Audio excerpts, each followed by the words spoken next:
Hi, everyone. My name is Cassie Yukovich. Welcome to the Arlington Democrats and Arlington Young Democrats School Board Forum. Today, we will be hearing from the 5 candidates who are seeking the Arlington Democrats endorsement for the school board race. I'm going to go over a few things today as your host and moderator before we get started, and then we'll start to hear directly from our candidates this evening. So our total forum time this evening is 1 hour and 20 minutes, excluding my remarks. Each candidate will be given 2 minutes for an opening statement and 2 minutes for a closing statement, the order of which was determined by a random number drawing selection internet thing yesterday evening with all of the candidates. Our order today, first we'll hear from David Pretty, then Sandy Monell, then Christina Diaz-Torres, then Stephen Krieger, and last but not least, Tarun Sims. After we hear candidates' opening statements, they will be answering your questions that you submitted to us via Google form. We got over 50 questions, and the questions were selected by a question selection committee. We are hoping to get to as many questions as possible in the time allotted, which is why we are asking candidates to stick to 1 minute per response time. I, as the moderator, have some super moderator powers where I can extend the amount of time for a question if I think it will take more than 1 minute to answer. And I can also call on candidates for a 30-second rebuttal if I feel like that's necessary. And finally, candidates will get 2 minutes for closing statements. The order will be the same: David, Sandy, Christina, Stephen, Jerome. So without further ado, let's get started. We'll hear our first opening statement tonight from David Pretty. David, you have 2 minutes, and you'll get the one thing you guys will get, and so folks at home know, you'll get a 30-second warning and a 10-second warning from me. So David, take it away. All right, thank you. Good evening. I am David Pretty. So nice to be here again. Thanks to Dan and to Cassie for organizing and doing everything behind the scenes here. I'm a lifelong Arlingtonian. Grew up in APS, Long Branch, TJ, Wakefield. I have a 4th grader at Fleet and a 7th grader at TJ, where I'm the PTA president. I'm part of various organizations related to school activities: County Council of PTAs, NAACP Education Committee, Black Parents of Arlington, Advisory Council on Instruction, BLPC for the Career Center Expansion, and others. And I tutor 3rd, 4th, and 5th graders twice a week at Arlington Mill. Well, until the pandemic stopped that. I bring these examples up to show that through my advocacy and actions, I'm able to see through the lens of students, staff, teachers, parents, community members, to provide a path forward for all to benefit. Currently, I'm a stay-at-home dad, and like many other parents, I'm currently running the distance learning program in my household. Previous professional background in the elevator industry has uniquely positioned me to understand the business side of APS, running branches in Burbank, Santa Barbara, and Northern Virginia, managing budgets, profit and loss, multi-million-dollar operations, working with labor unions, various aspects of construction. I will draw upon that business side to focus on APS and make fiscally responsible decisions. I'm running on a platform of equity, proper planning, and transparency. And I know equity is a nice buzzword going around these days. Fortunately, I have put substance to the buzzword and created a 4-step plan to move the needle forward in APS. If you're not familiar with the plan, please visit my website. I look forward to answering questions in order to give you insight into my platform and views so I can earn your vote in the Democratic caucus. I am David Pretty. Thank you, David. And under time, which I love. So Sandy, you are up next.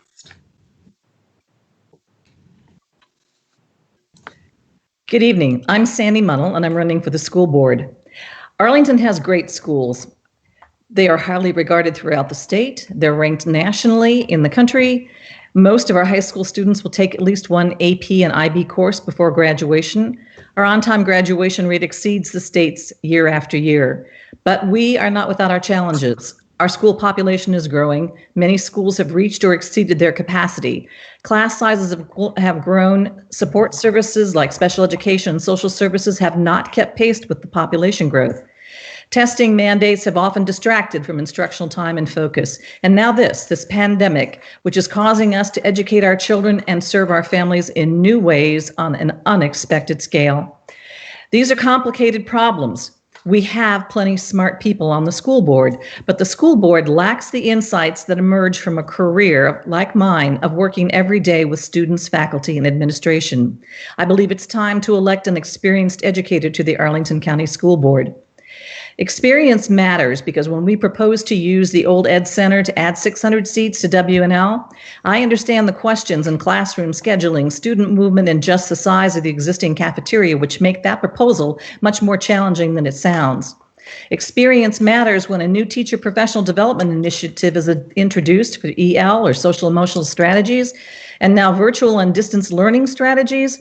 I start doing the calculations on where does that training fit into the existing professional development they are already requiring of our teachers. Vision and imagination also contribute to what I can bring in. I was doing multimedia, hypermedia, and was an educational technology leader in APS for 15 years, from 1997 until I retired in 2013, at which point I then decided to come back and couldn't stay away from the schools. So now I've got 40 years as an educator. I have a perspective on our schools that is unique from that of my fellow candidates. Priorities established by the school board impact our students, faculty, and staff. If you don't ask the right questions, you don't get the right answers. I welcome your vote. Thank you, Sandy. Next, we will hear from Christina. Great. Good evening and buenas noches. I'm Cristina Diaz-Torres. I'm a former teacher and an education policy specialist, and I'm running for Arlington School Board because I believe that every student has a right to succeed, no matter their background, race, ability, family context, or legal status. And I have the experience needed to help our students thrive past this pandemic. I'm running for school board because I know what it's like to be an educator in an under-resourced system. I was a high school math teacher in Nevada, in a district with one of the highest English learner populations in the entire country. I began my first day of teaching with 54 students, but only 48 desks. Now think about the message that sends to students. When my students walked into my classroom, there was literally no place for them to learn. It was devastating, so I pushed myself to work even harder to show my students that they were seen, that they were valued, and that I believe that they could succeed. We are now at the very beginning of what could be the next great recession. The economic outlook is grim, and our community will face difficult choices in the years to come. Now, I want to be clear that this is an opportunity to not just return to the old normal.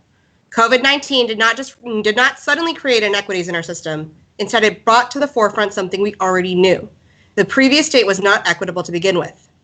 That is why I believe in a collaborative vision for education governance. Now more than ever, we need teachers, administrators, parents, students, community members at the table, making the most out of the resources we have. Our budgets need to send a message to our students. We welcome you, we believe in you, and we will ensure that you receive the rigorous education you deserve. I'm running for school board because I know education and I know Arlington. For the past 3 years, I've served in the Arlington Public Schools Budget Advisory Council. There I've seen how our schools have grown, how we responded to the pressures in the past, and the needs that APS will face in the years to come. We need to be creating flexible, creative, cost-efficient solutions that will help our students and community thrive past this crisis. I am Cristina Diaz-Torres, and I'm asking for you to choose me as your first choice for the Arlington School Board. Thank you, Christina. Next, we'll hear from Stephen Krieger. Good evening. Thank you for having me. My name is Stephen Krieger. I'm running for school board because I have 2 young children, a 3rd grader at Key Elementary and a 3-year-old. And as many of you know from personal experience, school boards, corporate boards, and even nonprofit boards operate best when there is a diverse set of perspectives. The school board has never had a member with children as young as mine, and I want to bring that perspective of a parent with young children to the school board to make sure that our school system is set up for the long-term success for everyone, regardless of race, gender, religion, nationality, gender identity, legal status, physical or mental challenges, and/or socioeconomic status. I'm going to be an APS parent for the next 15 years, so I'm extremely invested in the long-term success of our schools. Although my mother was a public school teacher in Detroit and taught my brother and me about the value of education, I also became very interested in business. About 7 years ago, I opened my own law firm because as an attorney, I saw a problem in our community and tried to do my part to fix it. Specifically, I saw middle-class people who had legal issues but could not find an attorney to help them because they could not afford market rates for attorneys in our community. These people made too much money to qualify for the pro bono services our community offered, but not enough money to afford market rate attorneys. My law firm provides legal services on a sliding fee scale based on our client's income. It's a smart business decision, and it's an equitable solution to a real problem. To me, the biggest issues facing our school system, especially when considering distance learning, are really about school board operations and accountability. And let me start with accountability. When I'm elected, I want you to hold me accountable, just like I think the school board should be held accountable. If you visit my website, stephenforschoolboard.com, and review my platform, you will see specific actions. Some are short, some are medium, and some are long-term actions, but they are concrete and specific. That was intentional. I want you to remember my platform and bring it back to me in 4 years and hold me accountable if I don't follow through. My name is Stephen Krieger, and I request your vote. Thank you, Stephen. Now we'll hear from Trent Sims. 15 years ago, I resigned my Army commission and returned home to Northern Virginia, moved to Arlington, and immediately became involved in Democratic politics. As the AYD Outreach Chair in 2006 and technically filling that role for ACDC, I began ACDC's outreach operations as you all know them today. The highlight instituting ACDC manning a table at Knox Civic Pride Day. For before then, Democratic presence in Green Valley solely came in the form of candidates asking for votes only once a year. My outreach efforts throughout Arlington is what led Congressman Moran to encourage me to run for school board in 2007. And though unsuccessful, I stepped my game up and became even more involved in the community to such an extent that I attained Leadership Arlington's inaugural 40 Under 40 award. My political ride has been fun and exciting. I've advised and written policy for presidential candidates for 12 years. One's even been over to the House. I was called upon by the White House to help President Obama's special assistants to get the Iran deal ratified. However, no matter how cool or exciting my day may be, my favorite day of the week are Tuesday evenings when I tutor my kids at Harvey Hall. For tutoring and mentoring kids has been my primary form of community service for nearly 20 years, which is why I accepted volunteer leadership roles in APS, all of them at the bequest of current and former school board members and past superintendents. Additionally, I chaired the Fiscal Affairs Advisory Committee in 2008, working intimately with the county board and staff in steering our county through the international economic crisis. I'm making another run at the school board simply because Arlington is home and the well-being of its kids mean the most to me. Issues on which I campaigned 13 years ago and have been currently tackling over the years are the following. 1, balanced education and career opportunities. 2, budget and CIP management. 3, employee compensation, retention, and hiring. 4, school capacity. 5, school security and student safety. I appreciate your time, fellow YDs. I look forward to our conversation. Thank you. Great. Thank you so much to all of you. So we're going to be moving into the question and answer period. I want to apologize in advance if you hear any background noise on my end. My fiance, our Great Dane, and I live in a 600 square foot apartment, so it is often hard to be quiet because we only have 2 rooms. So I just wanted to flag that, and I promise I won't take that explanation out of anyone's time. So our first question, our first bucket of questions comes from a very hot topic, coronavirus and COVID-19. So the first question that we have is, if you were on the school board now, what guidance with respect to instruction would you be giving to APS staff in light of pandemic closures? And is your advice different for elementary, middle, and high school students? Because it's sort of 2 questions in one with the elementary, middle, and high school portion. I'm going to give everyone 1 minute and 30 seconds to answer. You'll get a 30-second and a 10-second warning. We'll start with David. Okay. Thank you, Cassie. So let's start with high school. So at this point in high school, if you are a senior or some juniors, you're studying for AP exams. So the lack of new content in school doesn't have that effect that it would normally. If you are in 9th or 10th, it would be a little bit different. I can tell you as a father of a 7th grader going to middle school that the reinforcing what he has already learned this year is a big deal. He wasn't necessarily grasping it like he should, and this is actually good for him as beneficial. If you're in elementary school, you have 3rd, 4th, and 5th, you're taking your SOLs, and basically what happens is probably about spring break time is when you start reviewing for the SOLs. So they're going ahead reviewing this regular content that they were already taught to begin with anyway. So for the younger kids, it makes a bigger difference than it does for the older kids, is my point. But we have to understand that having 29% of the APS student body having free and reduced lunch the decision that was made to reinforce what was taught already this year was the right decision. Great, thank you. We'll go to Sandy next. Sandy, you're on mute, so you're going to have to unmute yourself. Sorry.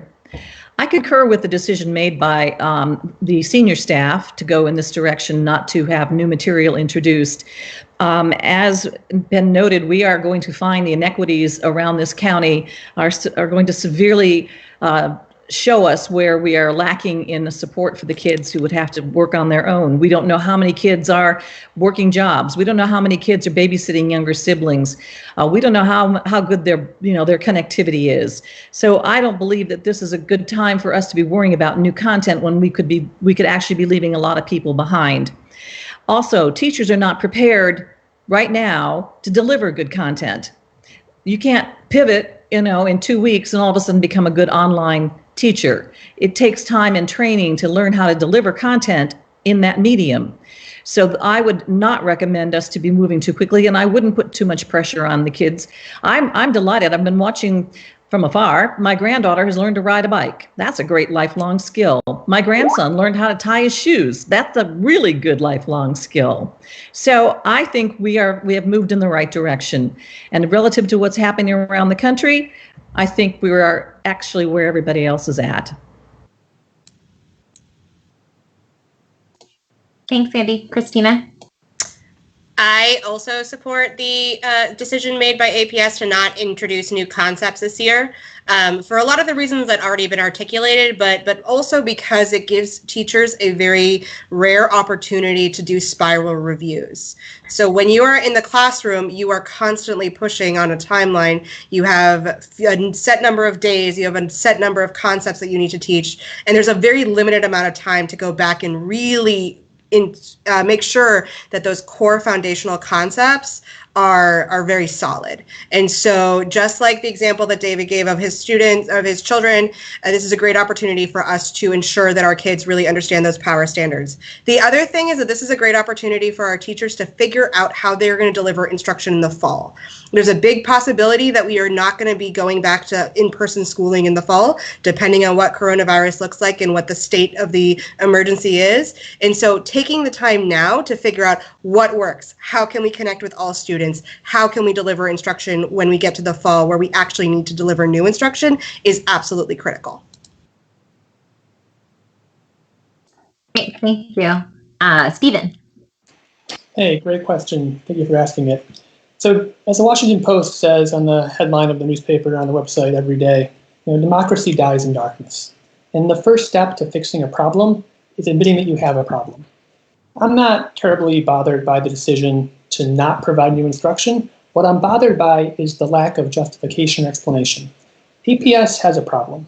We can't properly teach our English language learners. We can't properly teach our students with disabilities. And APS needs to admit that and understand that in order for us to fix this issue. There are some good things about what the APS has done with some of the learning in the higher grades. I have talked to parents in the community who have really enjoyed the opportunity for their students to go up a grade. The problem is that there's no consistency in the system. There's no consistency in the grading. There's no consistency about how often the teachers are meeting with their students. And these are concerns that I've heard from members of our community. On the elementary school level, it's the same issue. There's no consistency, there's no justification, there's no explanation, there's really nothing going on. And it's okay. No one's going to blame you for failing in a pandemic. But we need to have some kind of explanation. This is a time of angst and uncertainty, and what the parents in the community needs is some sense that APS is moving us in the right direction. I don't think we've gotten that from APS.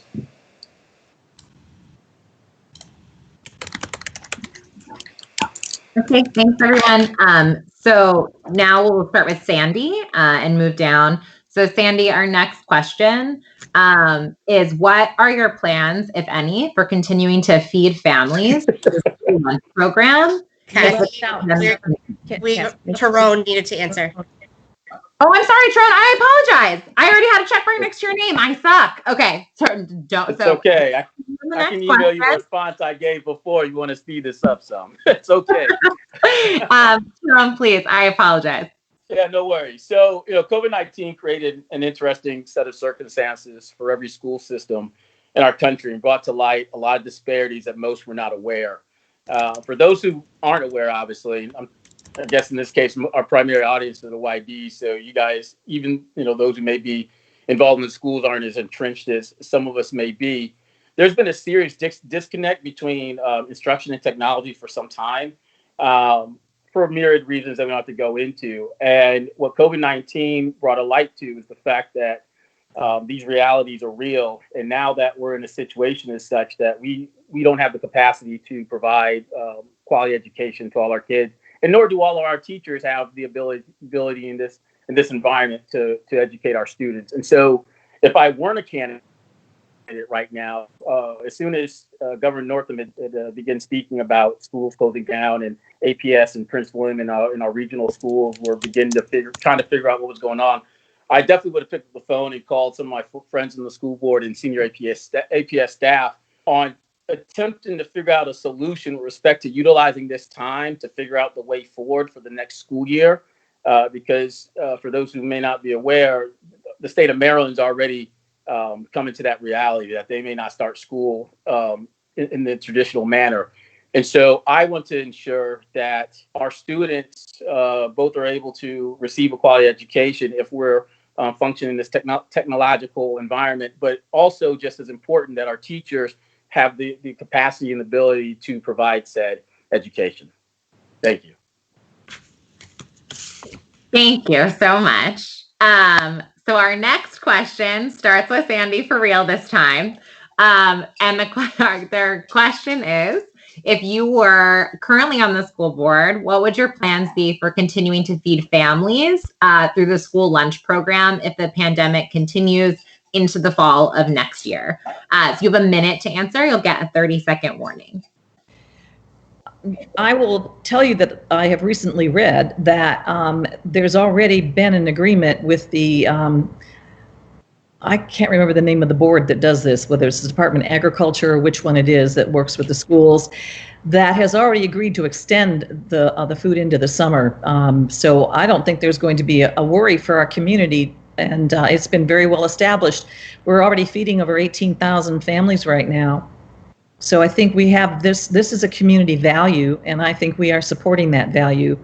And I would not want to see it stop. So I think they've worked a solution out. Okay, Christina. Great.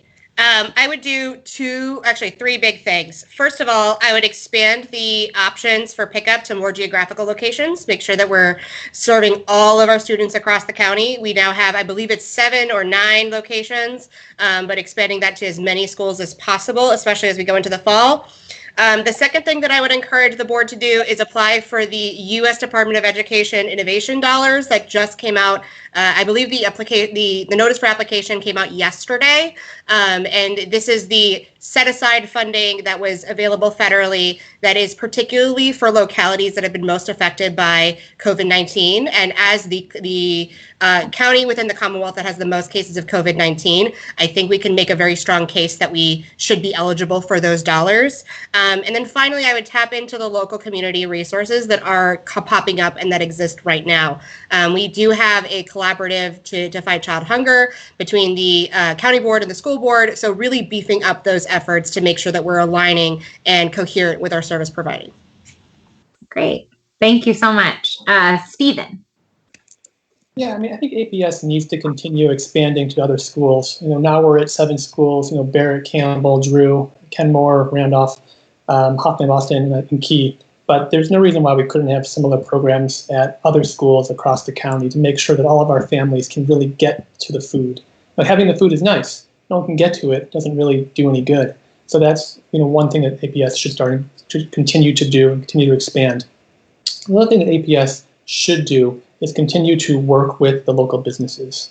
I mean, Bayou Bakery, Real Food Kids, there's been restaurants and establishments all over Arlington County have just been crushing it, absolutely crushing it with giving free lunches to students, making it easier for students and families who are having food insecurity issues, and that should certainly continue.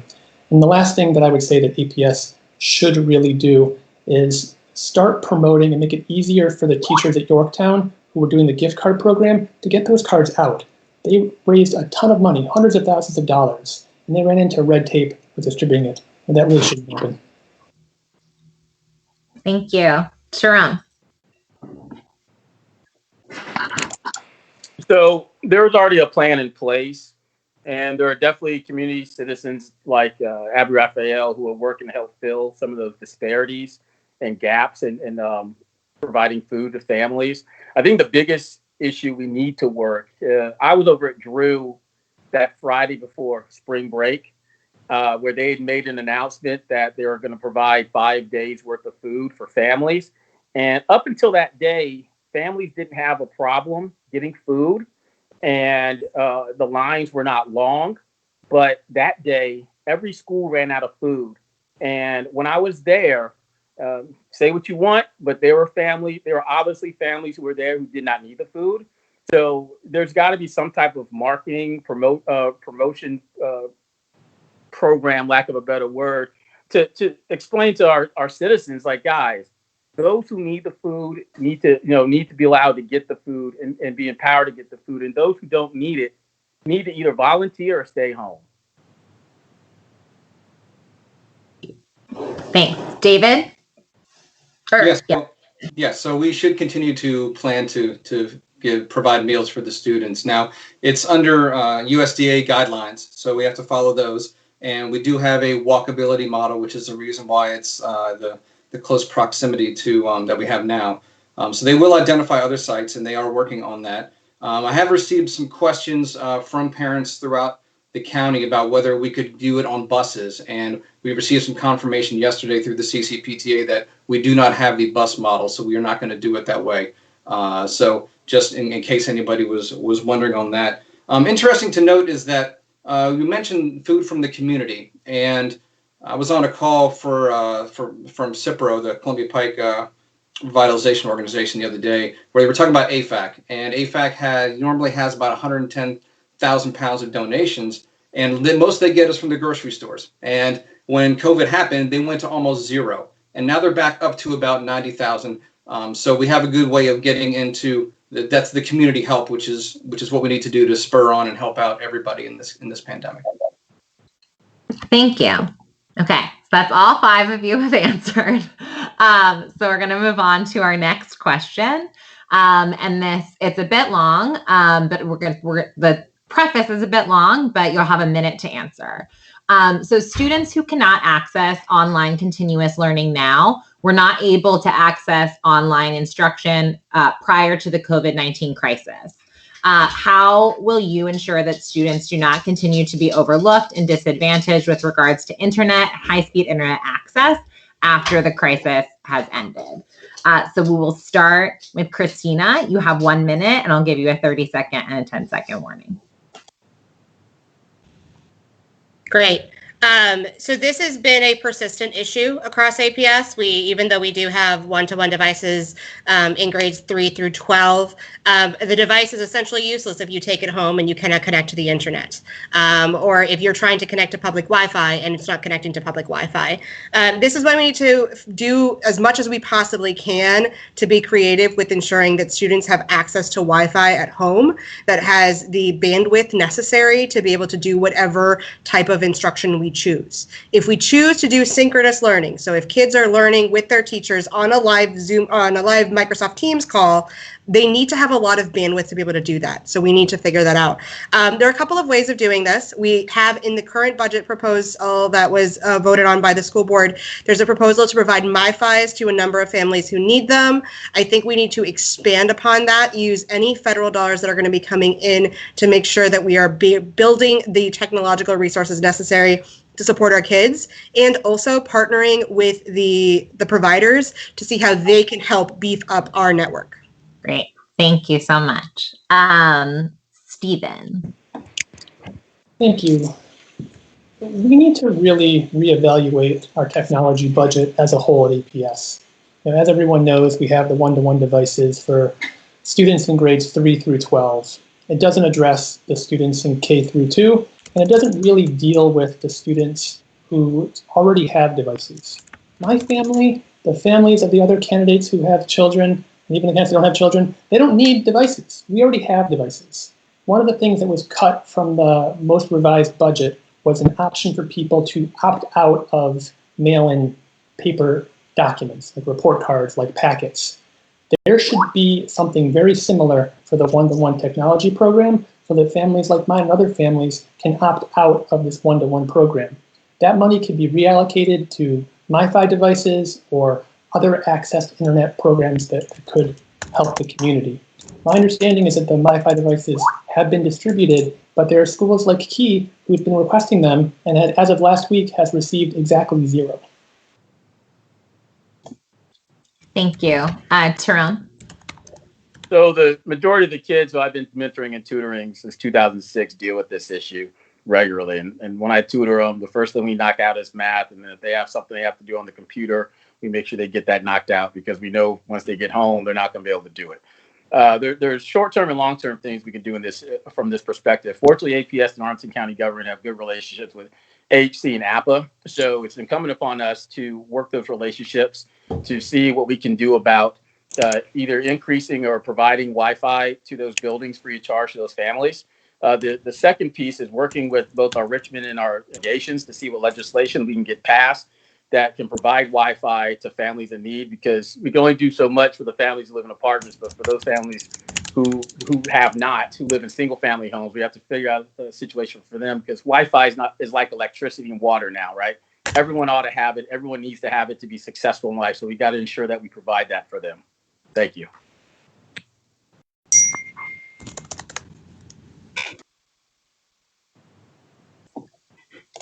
Thanks. Sorry, my mute button was stuck. David?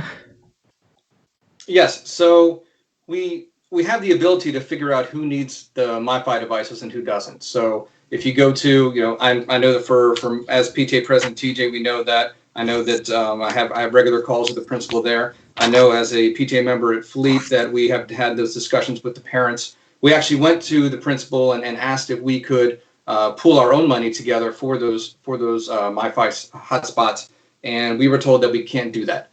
Maybe it's because of recurring costs. We didn't really get a general answer on a specific answer as to why we couldn't do that. But there are challenges that we recognize as a community that we're willing, if this is the right time during the pandemic, to come together as a community. And we can realize how to get people all online, because they should be, like Tyrone said. It's just like electricity and water. We need to do that. Thank you. Sandy? I think we're going to be looking at blended solutions for quite a while. It's not going to be something that we are going to be able to change how teachers teach. We are not going to be able to get delivery of services in all of the communities that are not yet fully getting their internet service. And so we have the community TV going right now, and their paper packets going home. So this kind of blended learning is going to have to be utilized until we get some larger solution. And that larger solution, I think, is going to have to be the county government is going to have to make us the whole county on broadband, get G5 throughout the county. I don't think we're going to be able to solve this problem as a school. It has to be this combination with the county government going forward from here. And I think it can be done. There are places where the whole community has Wi-Fi.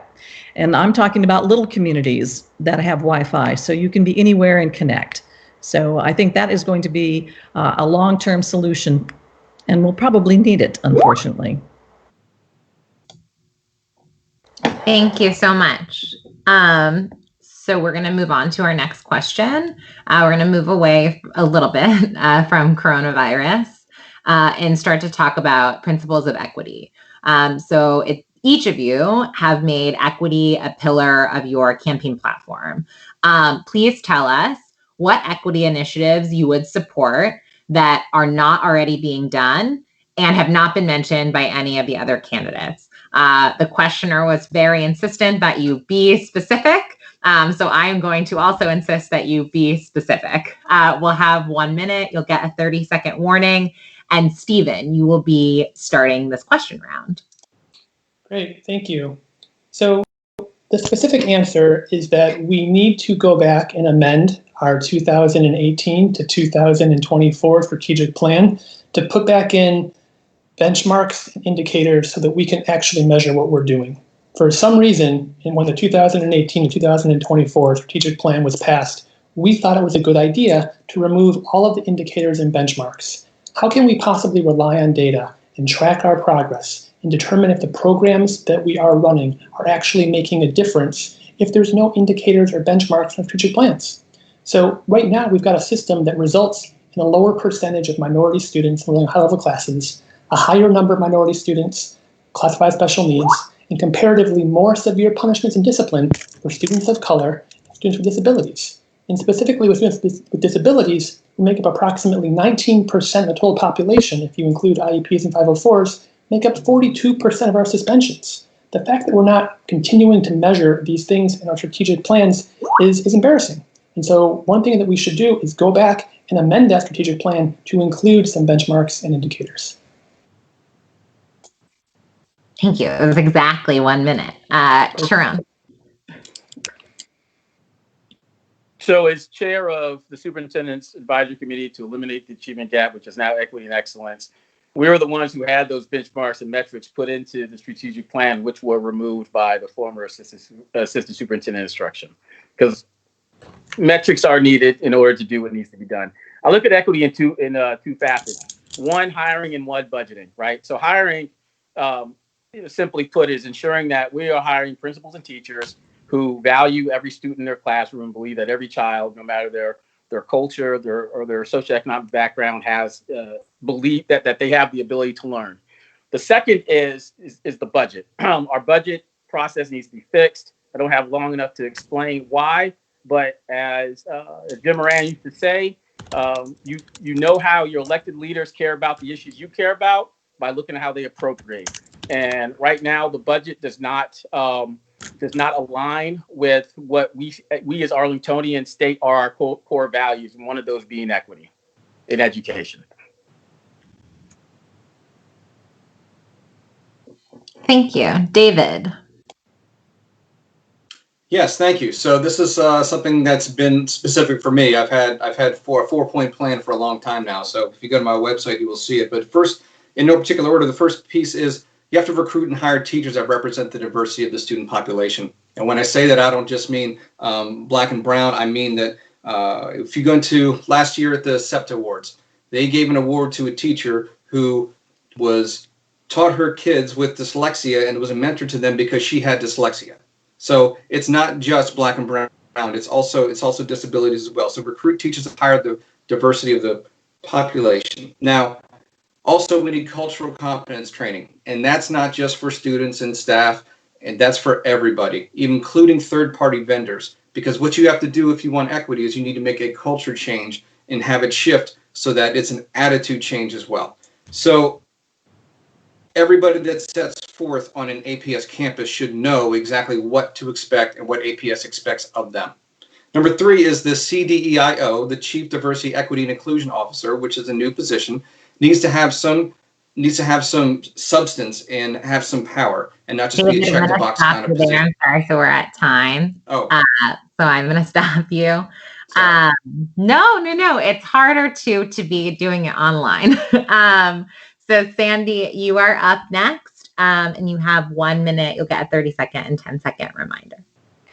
One of my greater concerns is that all of our schools are not delivering all of the services in exactly the same way that students might need. For instance, if you're trying to have your student analyzed on an IEP, you may not be getting the right kind of information about how the testing is going to get done or if the testing will get done.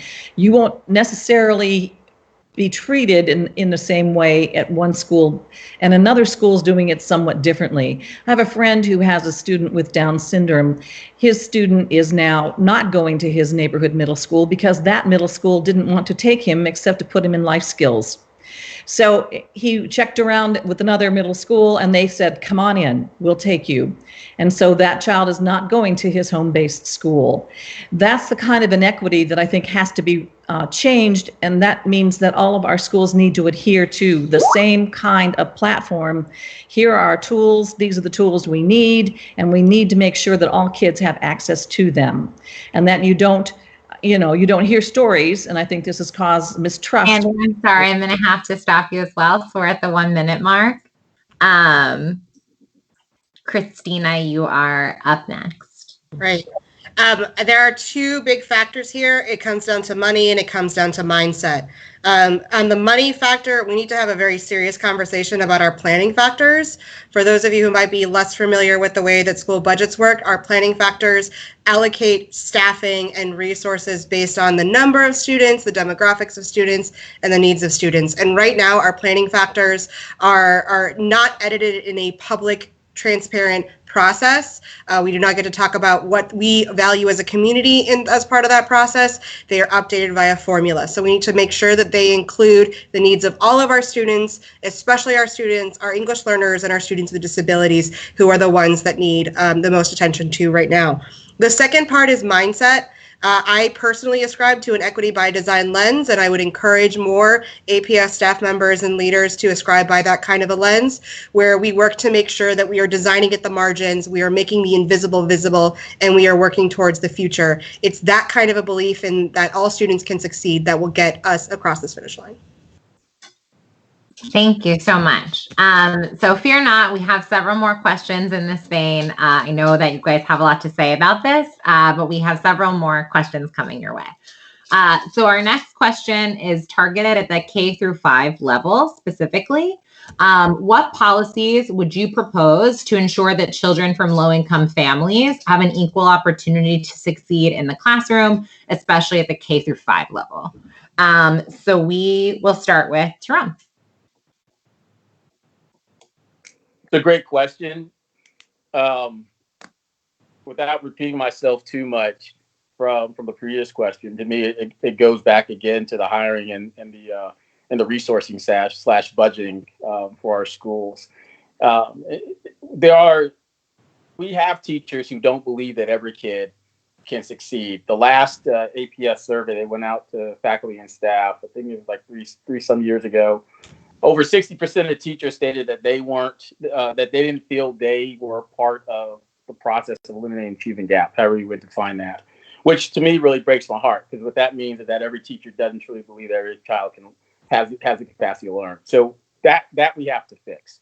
And that's going to take a series of conversations in order to get to that process, and it'll take time. The other one too is the budget, right? There are schools that require more than others in order to ensure that every child is receiving a quality education. And so we have to make sure that we structure our budget in a manner so that there's a transparent means for principals to allocate and advocate for the funds that they need, and so that parents can ensure that their kids are receiving the resources that they need so that they can get said education. Thank you. Thank you so much. David, you are next. Okay, so for K through 5, we have so many elementary schools that we don't need to reinvent the wheel. Let's figure out what's working at what schools, and let's copy that model and do it at other schools. We know that, for instance, Arlington Traditional has relatively higher scores. Is it because of their VPI program, so the kids are learning earlier, or is it because of other factors? Let's start the kids early and get them reading and writing early, and that way they won't have to catch up later. You know, one of the reasons why I tutor kids that are 3rd through 5th grade is because that's where they're the most vulnerable. And if they don't succeed then they have a higher rate of dropout of high school than they do at other ages. So that's where you have to get them, K through 5, to make sure they're on the right path.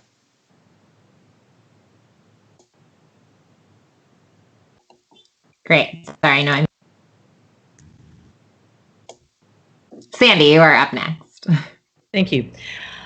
I am, I'm off. My thinking on this has to do with what I call wraparound services. It's where we're putting our social workers, our psychologists, our counselors. In our planning factors, we know we have the correct allocated numbers for each of the schools based on how big the school is.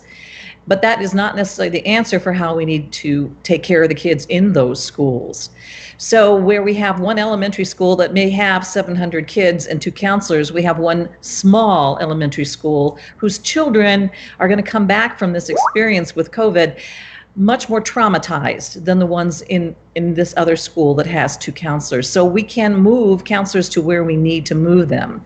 We need to support those children in a way that we understand that experience that they have lived through that's different from other kids. I believe that if we can provide the social services to the schools, we could build, I mean, the example is David's school, the community school, which is Carlin Springs. I think we will build more equity for our students that are in the minority and our Latinx when we can provide more wraparound services within those schools that have those populations in them. So that would be my and I'm going to have to stop you there. I appreciate it. Christina, you are up next. Yes. So I do want to emphasize a lot of what has already been said about wraparound services. Those are absolutely essential. And particularly in these early years, it's so critical that we have some really clear supports for students who are going to need them to set them up for success in the future. Something that has not been mentioned that is also critically important is high quality curriculum that is vertically aligned and differentiated to make sure that kids are getting the right foundational start.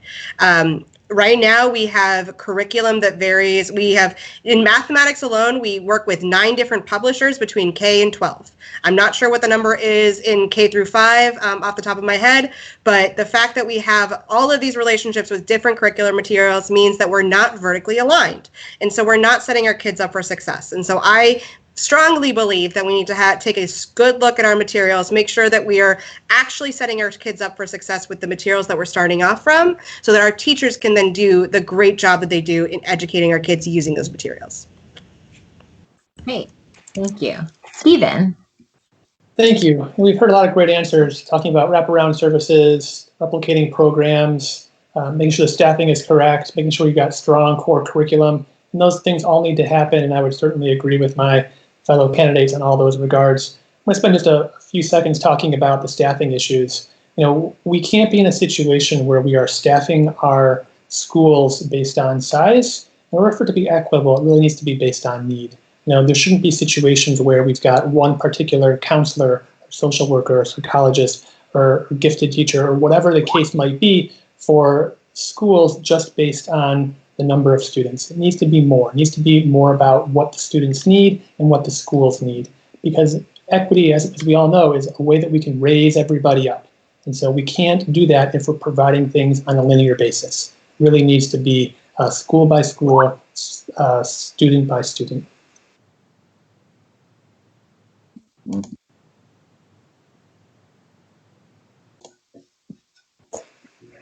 Thank you so much.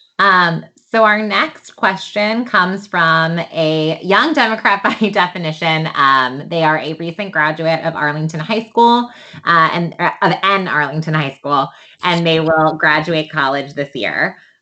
They write, the most helpful classes I had in APS were called integrated classes. They were co-taught by a special education and content teacher.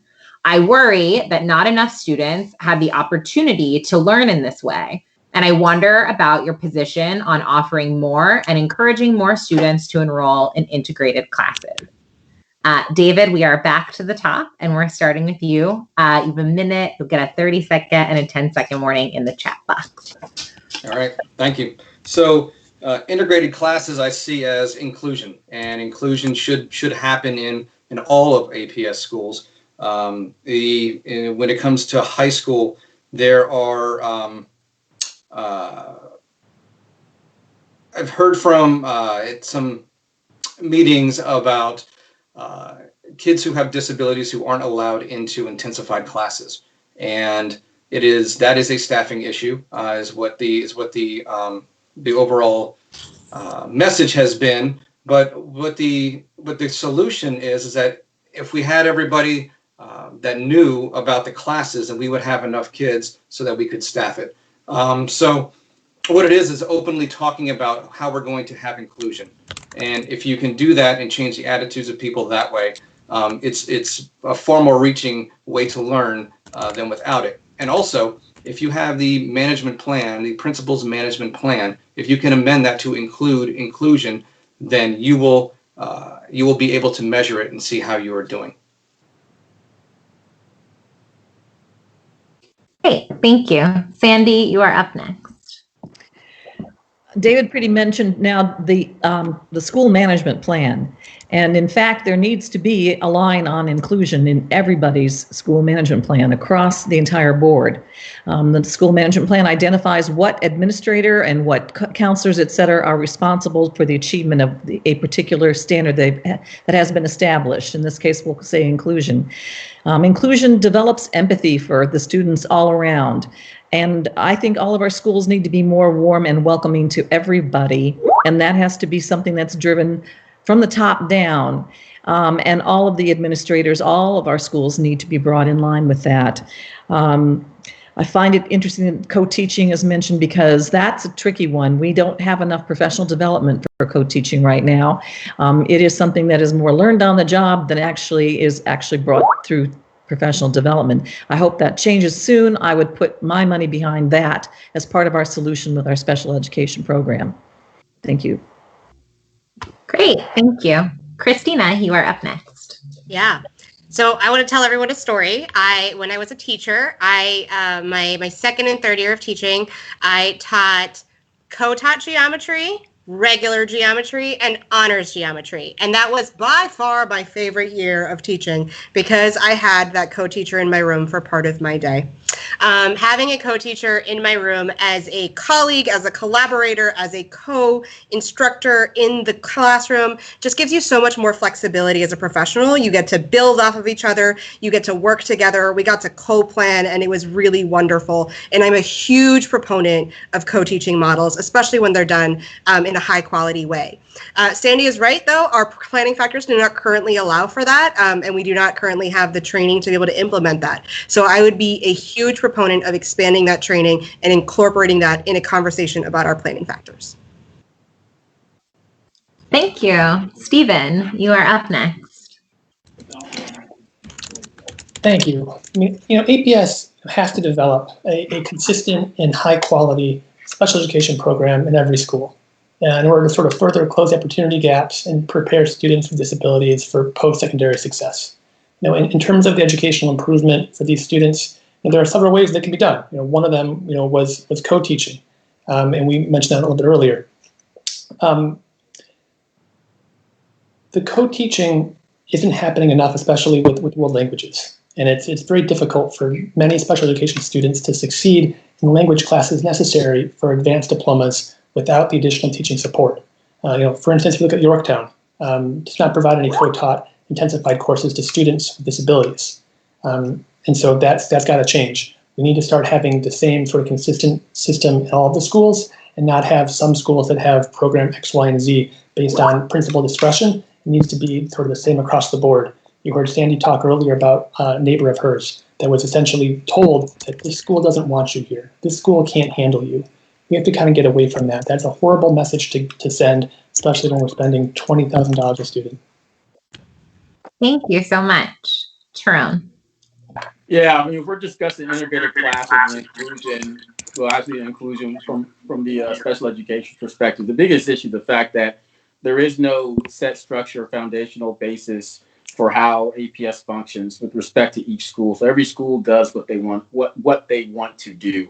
And so that would be the first step as school board members is to create and craft policy so that there's at least a foundational basis where every school is starting.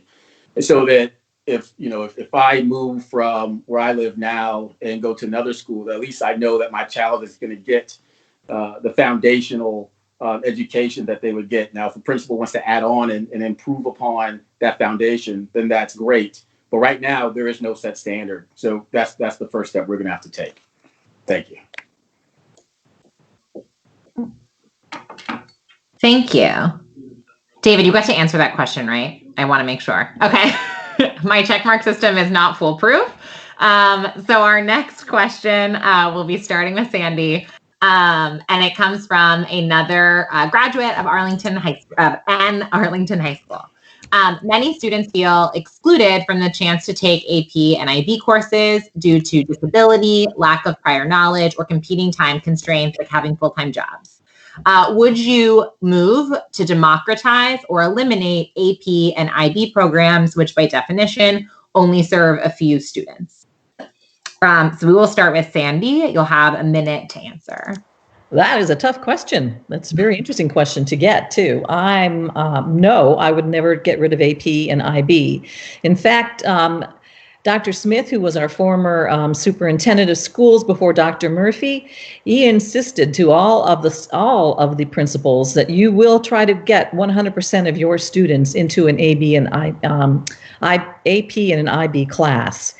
To that end, several of the high schools started to do a bit of scaffolding so that there would be an extra period a student could take whose skills and knowledge were not quite yet there to get support so that they could move into an AP or an IB class comfortably. One of the high schools ran a summer school program to accommodate kids who could come in the summer to work on their skills, to work on higher level courses. I think we can support all students who want to go into AP and IB, but we could be doing a better job, absolutely a better job.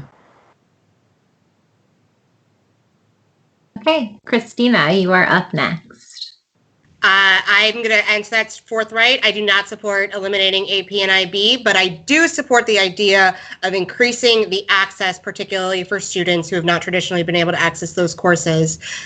We need to ensure that all kids, if we were to eliminate AP and IB, what we'd be doing is we'd be lowering the bar for our kids. And that's not what we're supposed to be sending. That's not the message we want to be sending to our kids. We have a high bar we believe they can achieve, we believe they can succeed, and we will help all of them get there.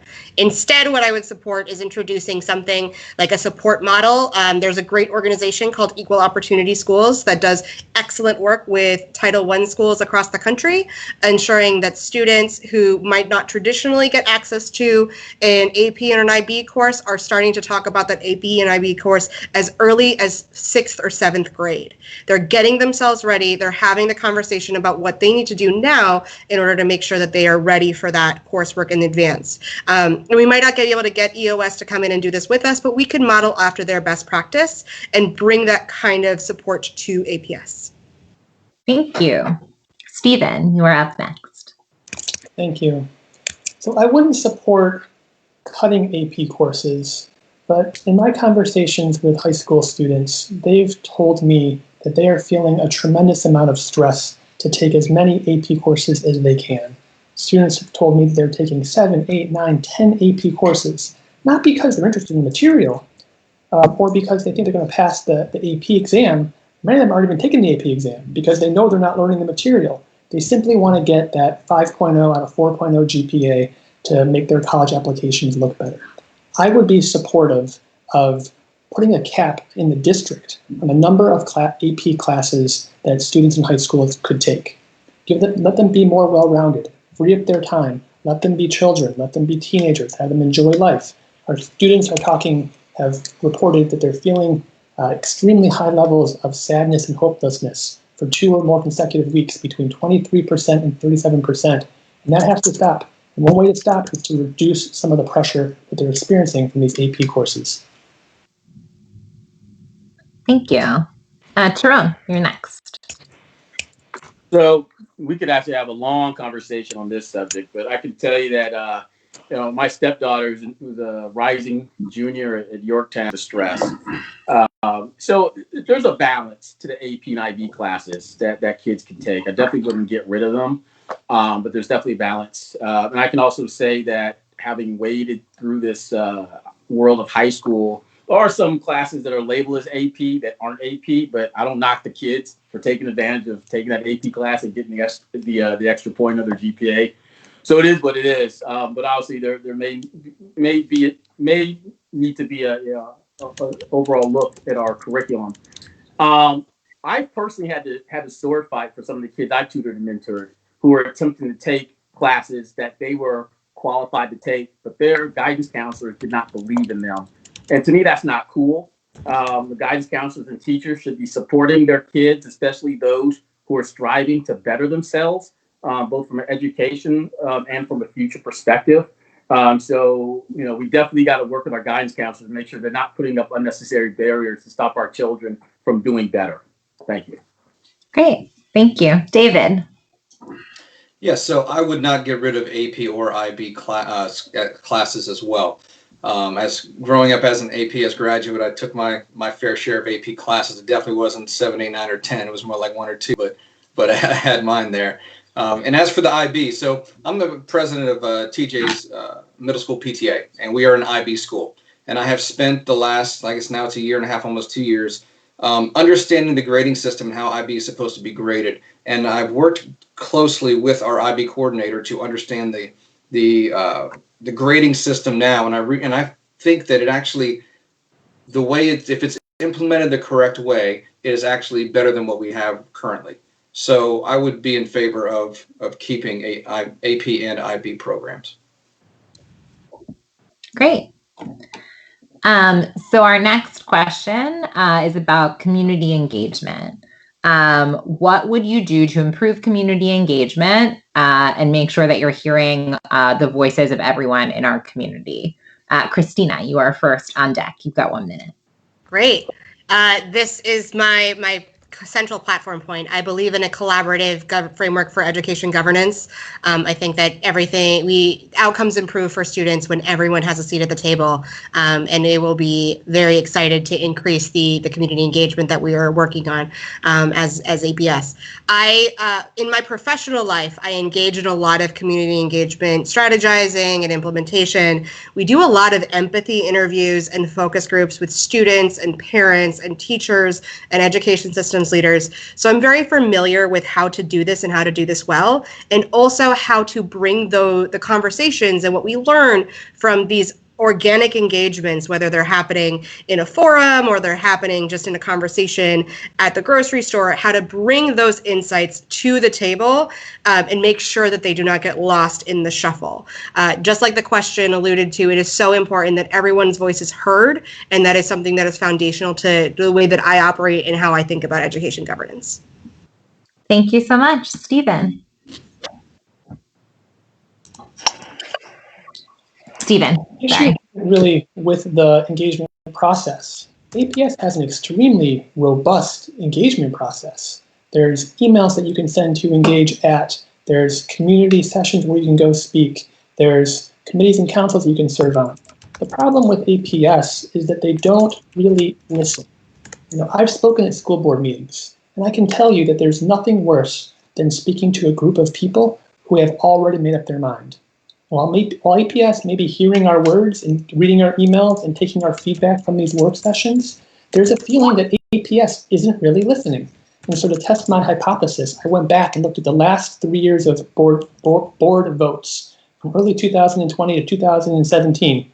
There were 152 votes, and only 1 vote failed on a 2-2 tie because 1 member wasn't there to vote. If the school board was really listening and having meaningful engagement and doing their diligence, you'd expect a handful of recommendations over a 3-year period to fail, and that's simply not happening. So APS needs to continue the engagement and take the next step, which is also understanding and listening and implementing the community input. Great. Thank you so much. Tarun, you are next. So APS staffers, Dulce Carrillo and Don Willard, do a really good job of community engagement and getting information out to the community as best they can. They do a good job. They're good friends. So I appreciate what they do. I look at this question from a personal leadership perspective. Having been active in our county with respect to education and community outreach since 2006, there's very little presence of our elected officials in actual community meetings. Yes, they show up to festivals and things like that, and that's great. And they've improved upon that over the past 10 years or so.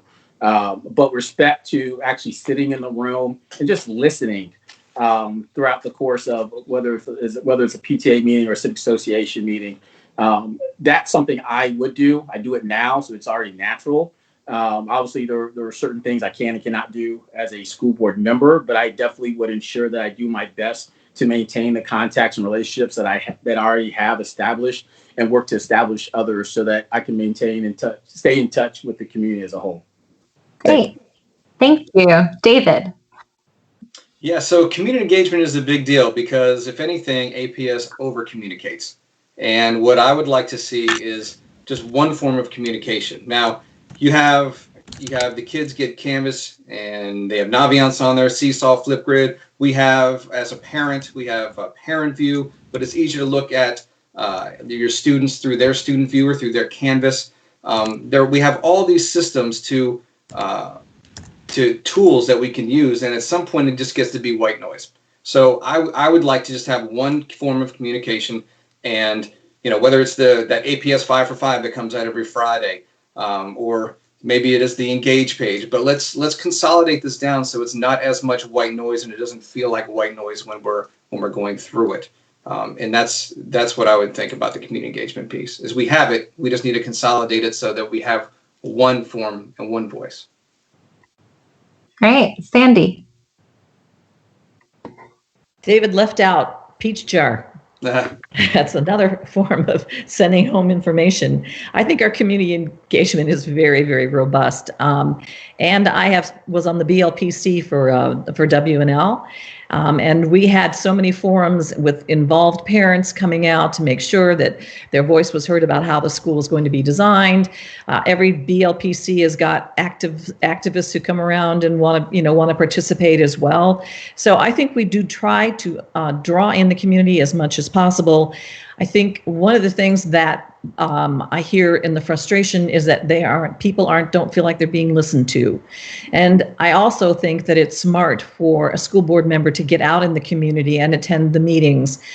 Frequently they are there, but maybe they need to be out there more often to actually hear directly in those venues, as opposed to waiting until they come to the school board meeting to talk. And I will tell you, I was a bit daunted the last school board meeting that I watched, 5.5 hours long. I mean, part of that was that whole first. Sorry, we're going to have to stop you there. That's your time. That's a lot of engagement. 5.5 hours is many hours. So we will go to our next question now. We are starting with Stephen. You are the first person on deck for this question. What is your opinion of the recently redrawn boundaries in Arlington? Is it an issue that you would support the school board revisit? You have a minute to answer. I'm going to give you a 30-second warning.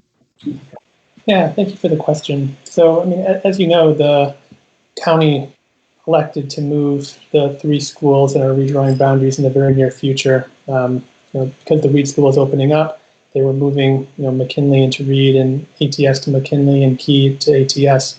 And they decided to do this sort of outside of the boundary process. And as I've said for months, I think it was intellectually dishonest for the school board to come to the community and say that this process can be done outside of the boundary process. And because it's not part of the boundary process, we don't need to tell you about the financial cost. We don't need to tell you about the diversity impact. We don't need to tell you about the impact on the stability of the students. We can just move these schools and then draw the boundaries. It's not fair to the community. It's not fair to the community who are going to get new boundaries, that they wouldn't have really had an opportunity to see what those boundaries were going to look like during the school moves process.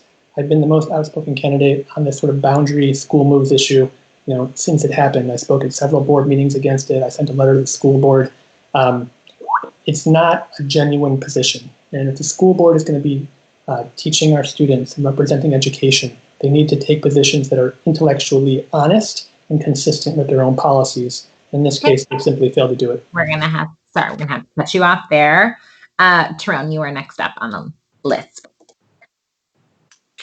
Yeah, the school board, the school moves that just occurred, or at least were voted on, didn't make any sense simply because the school board members already knew that we're going to go through a CIP process. And then with that CIP process, then elementary school lines were going to get redrawn. Thus, doing what they did will likely cause some elementary school students to move 2 or 3 times, which to me doesn't make any sense. There has to be a logical means in which we are drawing boundaries and applying the CIP with respect to building new schools and refurbishing schools. I have more information on this on the policy platform on my website, TyroneForArlington.com. But every kid who lives in one house in Arlington ought to go to one elementary school, one middle school, and one high school unless a new school is built. Thank you. Thank you. David, you are up next. All right. So since we clarified, the question was about boundaries, and we clarified that the last one they just did was a school move. Let's go to the last boundary change that happened, where I was a part of that at Fleet, and where we went from Patrick Henry and we moved 80% of our students to the new Fleet School, and then we dispersed the other 20% with Hoffman, Boston, and Drew.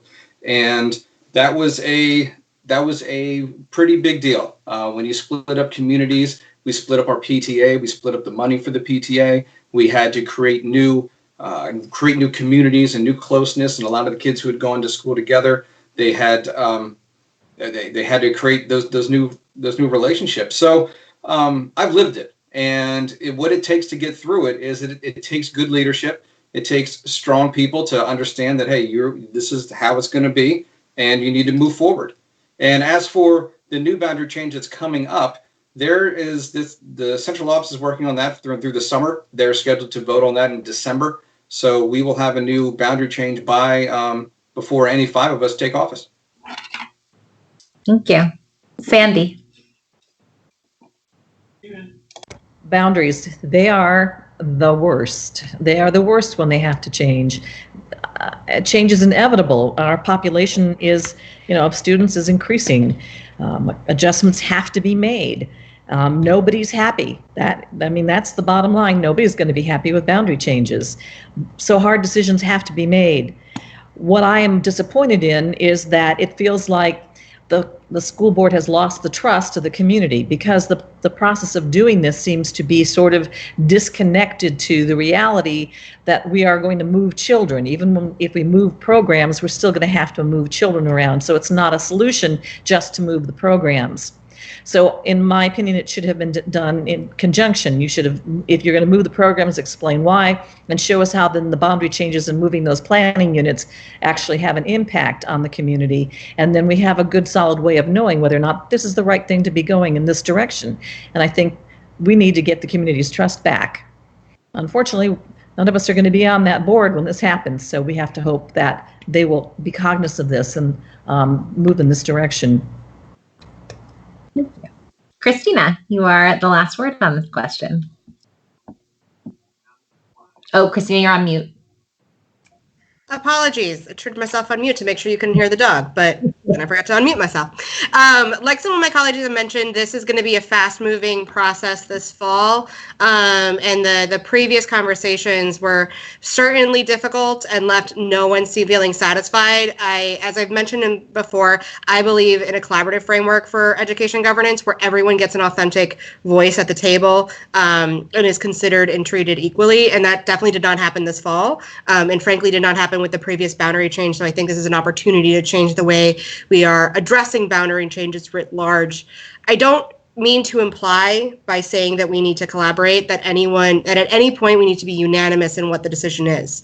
We are going to face difficult conversations. However, we should all recognize why the decision was made, and we should all agree on the underlying data that the decision is based in, and that is not true right now. In addition, we should all be accepting of new ideas and creative solutions that might not come from inside. You might have community members or other experts who are bringing us solutions, and we need to accept those as possibilities and have a real conversation about whether or not they're viable. Thank you. So we are going to switch gears, and we are starting with Tyrone. What are your plans or policies for making sex education curriculum more comprehensive and inclusive? You said sex ed? Yes, sex education, more comprehensive and more inclusive. So the first thing actually is our Richmond delegation is going to have to work with the Virginia Department of Education to get a change in law, because if you were to read what the official sex education is for the Commonwealth of Virginia that has to be taught to our kids, you would not actually want it taught in its totality in Arlington Public Schools. I can't repeat what I know off the top of my head because it's been a while since I read it, but it made me laugh. And I was like, wow, this is in Arlington schools, which is probably why some teachers aren't teaching it as much as they would want to. So that actually would be the first step. Arlington is blessed to be the community it is with respect to this, this subject matter. My stepson just came out about December or so, and if he wouldn't have told me, I wouldn't have known. Things have been good with respect to his quote unquote transition, because there really hadn't been a transition, so it's great. Whereas other jurisdictions have not. They don't have that, lack of a better word, luxury. So Arlington's doing well how it can, but further the point, legislation has to be changed down in Richmond so we can have a more honest curriculum crafted to teach this subject matter to our children. Thank you. David, you are up next. Yeah, I think that's the short answer is it's got to come from Richmond, and that's a logical one. I don't remember getting sex ed when I went through APS, but that was a long time ago. So maybe they do things different now. But yeah, it's got to come from Richmond, and so we need to influence it through our delegates. All right, Sandy. I don't have much new information to add to the conversation because I think really pretty much covered it. But I will tell you something about my experience, and I've spent a lot of time in Yorktown as well as at WNL. And I would say that the atmosphere in the school amongst the children is actually very tolerant, very open. Our Gay Alliance Club is very active, and I am confident that we have safe spaces at school. We have teachers who provide safe spaces for kids if they feel that they need it. And I'm pretty positive about how our schools are welcoming. And I'm sure Wakefield is probably very similar because it's a community value. We strongly feel in this community to be tolerant and accepting and inclusive. Thank you. Thank you. Christina. Yeah, sexual education is incredibly important, and it's probably not. This is an incredibly pivotal moment for us to really invest in it. As my colleagues have mentioned, this does need to come from Richmond. I've actually lobbied on the bill that would bring medically accurate sexual education to all across the Commonwealth of Virginia, and I'm very much a huge supporter of it. I think the other reason why this is so critical is because the students who need it most are the ones who are being affected by this crisis. In just the last 5 weeks, we see that LGBTQIA suicide rates have skyrocketed because all of a sudden students who found safety in their schools, which were much more tolerant, need to stay at home and are surrounded by toxic environments where they cannot live out their real identities on a regular basis. And so we need to make sure that as our kids come back in the fall, we are truly supporting them with the wraparound mental health services that they need, and then modifying our policies accordingly to ensure that those services and that care is going to continue through sexual education and through inclusive policies. Cassie, you're on mute.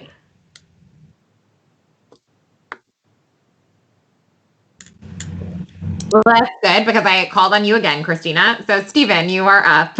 Thank you.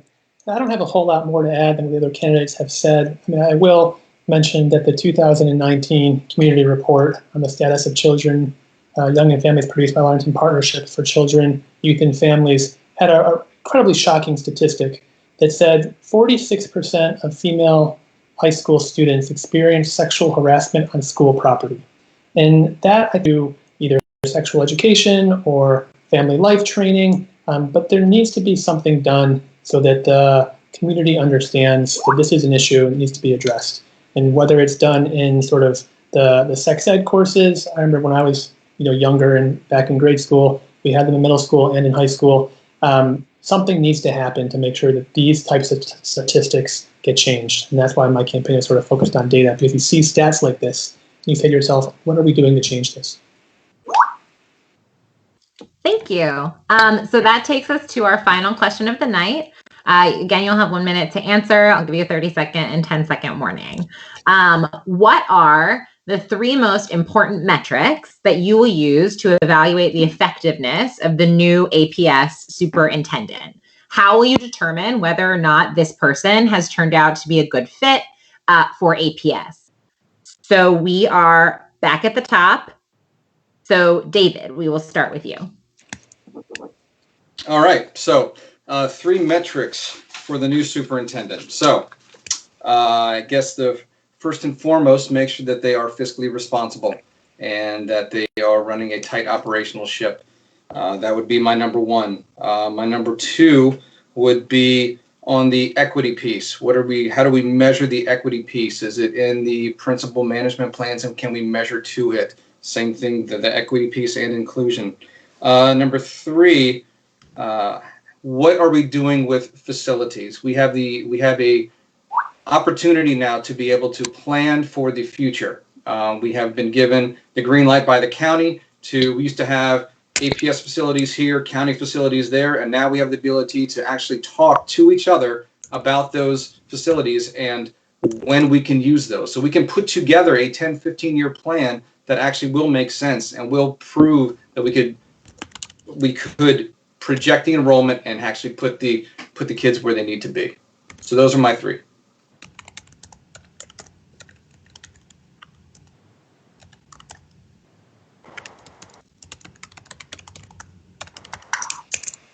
Sandy, you're up. I have more than 3, but I'll limit it to 3. Number 1, I believe is that we need to keep using that equity lens, and we need to do that in particular with our literacy program. If we are going to close the opportunity gap, we have to ensure that every kid is getting the support that they need for reading K through 3rd grade. And to that end, I would like to see that the superintendent then is requesting budget money in order to get our elementary teachers trained in how to deliver reading instruction with structured literacy. So that would be the first one for me. The second would be teacher support. Are we retaining teachers and are we recruiting good teachers? Is there something in the budget he is going to recommend for next year that's going to allow us to get step increase in COLA to our teachers to make sure that they know we value the work that they do? And my third one is that fiscal responsibility.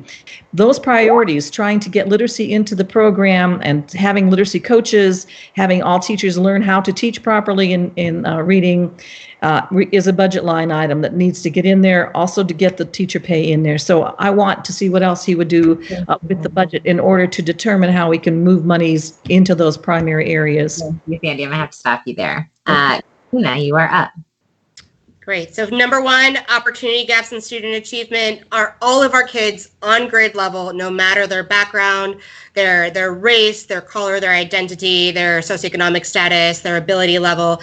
All of our kids should be performing on grade level or above, because that is what we believe. We believe that they can be successful. And so are we actually seeing that?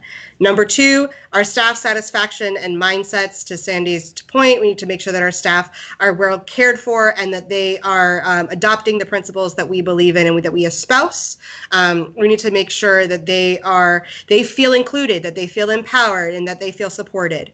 So using staff satisfaction and mindset metrics to be able to track that. And then finally, transparency and communications. We've talked a lot about the lack of trust that currently exists. And the need to rebuild that trust in the new community. I frankly look on the coming of the new superintendent and potentially 3 new members of the board as an opportunity to reset. How do we make sure that this new team that's coming into place is going to advocate for the best interests of students, no matter what these students need? Thank you. Stephen. So the school board expects to make an offer to the new superintendent candidate next month. And this person is stepping into a massive role. And everybody here agrees that the superintendent has to focus on equity, diversity, capacity issues, student wellness, the budget. That's all in agreement. But the most important thing the superintendent needs to have is accountability, to make sure that all these priorities are realized. I want somebody who's getting this job to come to the current school board who's making the decision and say to them, I'm willing to walk the talk. I will support a policy change that would require at least 4 out of 5 votes from the school board members to renew my own contract. Currently, the school board votes in a simple majority. 3 out of 5 gets a contract renewal for superintendent. When our students enter high school, is the goal that 4 years later they get a D- or a 60%? Of course not. But that's the current standard for renewing a superintendent's contract. And so I want a superintendent who will be accountable and who will support a change in policy to to require that a 4-to-1 vote would be the minimum they would need to get a contract renewal.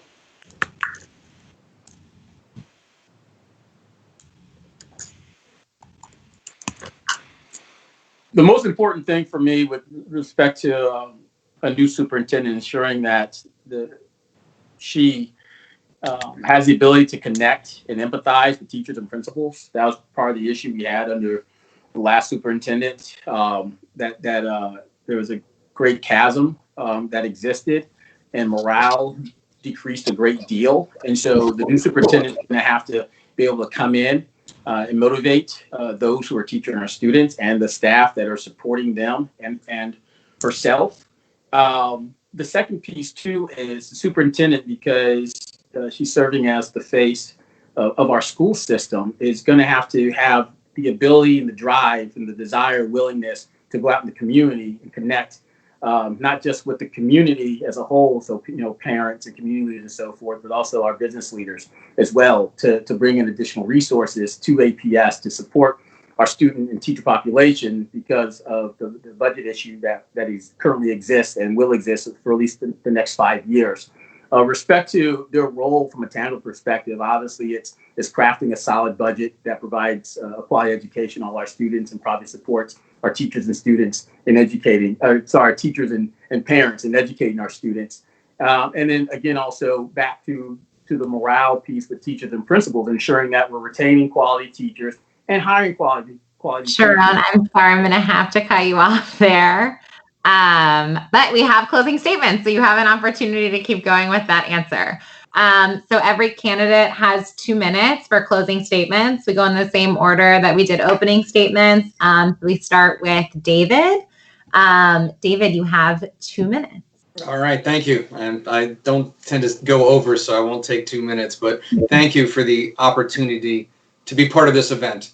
To recap, I'm running on a platform of equity, proper planning, and transparency.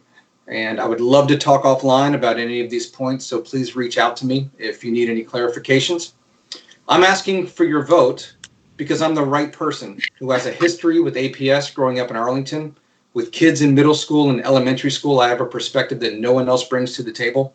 I'm involved and active in the inner workings of APS, and I have the business experience, which is a much needed presence dealing with $700 million budgets. And I'm not alone in this journey. My vision has resonated with other Arlingtonians you might know who have endorsed my candidacy. Karen Darner, Matt DiFerranti, Tanya Talento, Nancy Van Dorn, Alfonso Lopez, and others. They have helped me shape my vision, and I ask that you follow too. I ask that you join us and vote for me, David Pretty, right now in the mail-in caucus and in May. Thank you. Thank you. Sandy, you are up next. What's up? Okay. I knew I wanted to be a teacher in the 10th grade. I had a crush on my English teacher and worked very hard to impress him. I worked so hard and impressed him so much that he invited me to his wedding. He married the drama teacher whose plays I had small bits in. So I lost my crush, but I never changed my direction. 40 years later, I can say I have been dedicated to what's best for our children in public education, first as an English teacher, then in professional development for instructional technology. I've spent 20 of those years here in Arlington Public Schools. 2 of our amazing grandchildren live right here in Arlington and attend Ashlawn Elementary School. My husband and I don't just have roots here, we have fruit. My connection to Arlington and APS is deep and enduring. My classroom days may be behind me, but my passion for education remains, and my desire to advocate for children and yours is still strong, and my commitment should be apparent as I come before you to ask for your vote. Let me bring my expertise to serve on your school board. Whomever you support, please make certain that you request your ballot before May 7. And remember, there are 2 seats to be decided, so check us all out very carefully and consider all of us carefully. And finally, I want you to look on a bright moment. One set of my grandkids lives just down the street, as I said, and as I have stood on the porch to wave at them as they ride by their bikes, I've actually noticed something very good. Families walking together, moms, dads, kids. I'm seeing happy kids, I am seeing happy parents, and I'm seeing kids acquire great skills like riding a bike and riding a skateboard or tying their shoes.